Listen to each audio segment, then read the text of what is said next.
朋友们大家好，今天我们来玩这个东西照欧表。除了能够测量绝缘电阻之外，它还有一个最大的隐藏功能，它还可以当一个发电机来用，直流发电机。那么说到这里，很多的朋友都有疑问了，这个照欧表发出来的电到底是直流还是交流？今天我们来解决这个问题啊。这个照欧表之所以存在，它主要是为了测量电线电缆、电机等电气设备它的一个绝缘电阻，专门用来测量绝缘电阻的。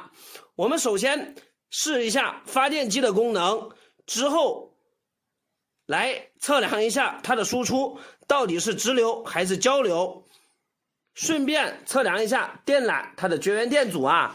我们把这个照欧表学透了为止，我们给它接了一个 LED 灯，我们转动这个手柄看一下它发电机的功能啊，给大家来看，是不是这个灯已经亮了？看到没？这个灯泡已经亮了，现在灭了。这个就是发电机的功能啊，是吧？看到没？灯泡已经亮了。那么它的确可以发电，发出来的电到底是直流还是交流呢？我们拿个万用表来验证一下。我们把万用表首先打到这个交流的档位，交流电它是不分正负的，我们直接把它的两个表笔给它夹住，我们再来转动手柄看一下这个有没有反应啊。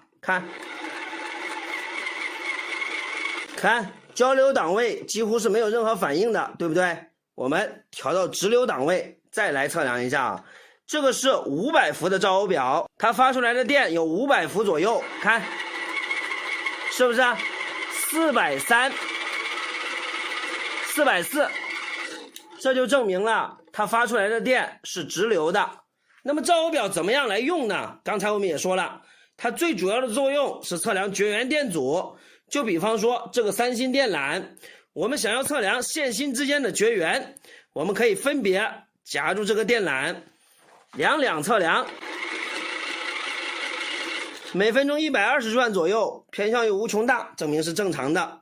我们给它换一个，两测量，看这个就不行啊，证明这个电缆这两线芯之间肯定有短接或者说短路的地方，看到没？我们还没摇呢，它的指针归向于0了，这边是0，这边是无穷大，这样子这个电缆就是不合格的。这个就是测量绝缘电阻，非常实用啊，这个是电工必备的工具，非常好用。感谢大家的收看。